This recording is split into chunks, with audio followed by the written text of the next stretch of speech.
कपड़े धोने वाली बहू। शादी के पहले से ही विभा को कपड़े धोने का बड़ा शौक था। कभी नल के नीचे तो कभी तालाब के पास। अरे मेरी नीली वाली लुंगी नहीं दिख रही है। विभा की अम्मा, कहाँ रखी है लुंगी? अरे वो तो विभा ने परसों ही धोकर रखी थी आपकी अलमारी में, देखो वहीं होगी। वो ना मैंने आज धो दी, मुझे लगा कि गंदी हो गई होगी। अरे कैसे गंदी हो गई थी? उसे तो मैंने पहना भी नहीं। हे भगवान, इस लड़की के कपड़े धोने की आदत से परेशान हो गया हूँ मैं। जितना तो घर में राशन नहीं आता, उससे कहीं ज्यादा डिटर्जेंट पाउडर का खर्चा है। इसकी शादी करवा दो, शादी जाए अपने घर में ही करे काम, फिर चाहे घर के कपड़े धोने हो या पूरे गांव के। हाँ ठीक बोल रही हूँ, देखता हूँ मैं कोई लड़का। वो दिन भी आ जाता है जब विभा को देखने लड़के वाले आ जाते हैं। लड़की मुझे अच्छी लगी। होने वाली सास कहती है, बेटी अगर कुछ पूछना है तो पूछ लो।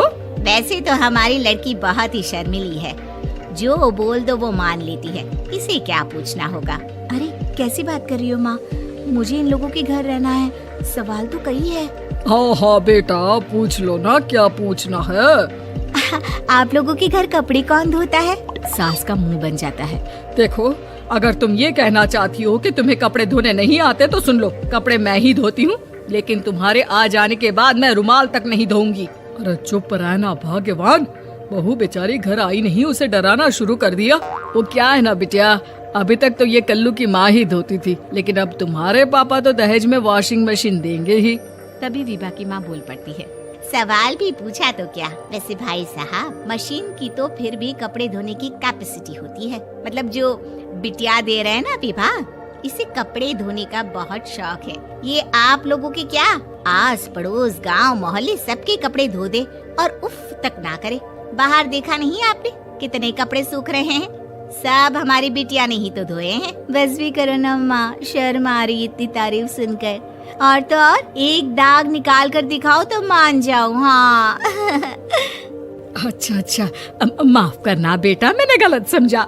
हमें तो रिश्ता बहुत पसंद है। और ऐसे जुड़ जाता है रिश्ता कपड़े धोने का शौक रखने वाली विभा का। उसकी शादी हो जाती है कोयला फैक्ट्री में काम करने वाले कल्लू के साथ। शादी के बाद अचानक विभा चिल्लाती हुई सास के पास आती है। सासू माँ, अरे सासू माँ कहाँ है आप?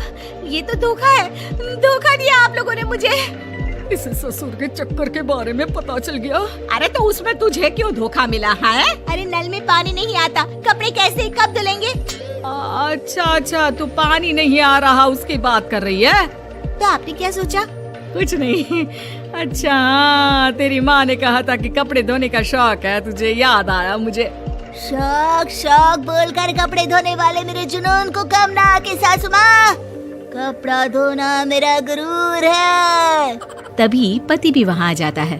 अभी मैंने इसे सनी देओल की फिल्म दिखाई है, उसी के डायलॉग मार रही है माँ। अच्छा सुन, साफ साफ बता रही हूँ, पानी सुबह 4 से 6 और शाम को 10 से 12 आता है, समझी? विभा टाइमिंग सुनकर हैरान हो जाती है। ये क्या भूतों का मोहल्ला है?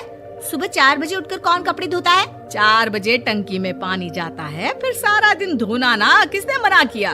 अरे कैसी बात कर रही है? 200 लीटर की टंकी में कितने कपड़े धो लूंगी मैं? सुबह ही उठ जाऊंगी मैं। अब क्या था, विभा सुबह 4 से लेकर रात के 12 बजे तक कपड़े ही धोती रहती।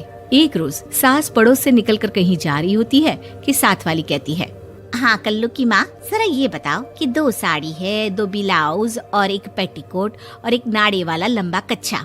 हाँ तो? अरे तो क्या, कितना लोगी धुलाई ये बताओ। धोबन दिख रहे हैं हम क्या? हमारे पति सरकारी नौकरी से अभी रिटायर हुए हैं और बेटा सुपरवाइजर है कोयला फैक्ट्री में। धोबन समझ रखा है हमें?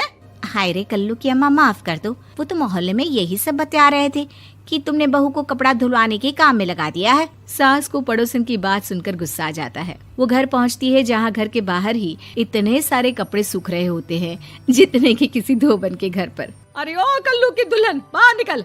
माँ जी यहीं आ जाओ, बाथरूम में चादर धो रहे हैं हम। अरे अभी हम धोते हैं, तुमको बाहर निकलो। ये आस पड़ोस वाले बोल रहे हैं कि हम बहू से कपड़े धुलवा कर उसे कपड़ा धोने वाली बना दिए हैं।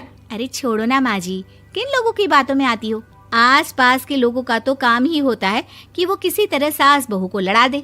बहू सारे घर के कपड़े धोती है, ये क्या कम है? बोलिए। सास को भी लग जाता है कि वो बहू का ये सनकीपन नहीं छुड़वा सकती, इससे अच्छा है कि खुद ही चुप हो जाए। एक रोज सास और बहू मंदिर जाते हैं, जहाँ सास की साड़ी वहाँ खड़ी भीख मांगने वाली से मिलती है। माँ जी क्या बात है, आपकी साड़ी उस भिखारन से कितनी मिल रही है ना? हाँ हाँ देखो तो, दोनों की साड़ी मिल रही है। क्या बात है कल्लू की अम्मा, तुम खुद को तो अफसर की बीवी बताती हो और ऐसी सिंपल सी प्लेन साड़ी पहनकर घूमती हो। सिंपल और प्लेन नहीं है ये साड़ी। तो क्या सोने के धागे से फूल बने हैं? कुछ भी सासू माँ, कुछ भी। हाँ बने थे इस साड़ी में सोने के धागे से फूल। मेरे पति लेकर आए थे मद्रास से स्पेशली मेरे लिए 10,000 की। ताहे भाई साहब इस भिखारन के लिए भी सेम टू सेम साड़ी लेकर आए होंगे 10,000 की। सास उस वक्त तो कुछ नहीं कहती, लेकिन बहू के साथ घर आती है और अलमारी से एल्बम निकाल कर लाती है। ये साड़ी देख रही है, ये वही साड़ी है जिसे मैंने अभी पहना था।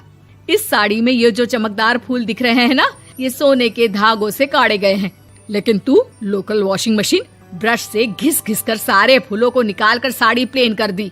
मुझे माफ कर दीजिए सासू माँ। और तो और, जब मैंने तुझे तेरी गलती के लिए कुछ नहीं कहा, लेकिन तूने तो सबके सामने मेरा मजाक ही बना दिया। क्यों? बहू को समझ में आ जाता है कि अब से उसका कपड़े धोना बंद।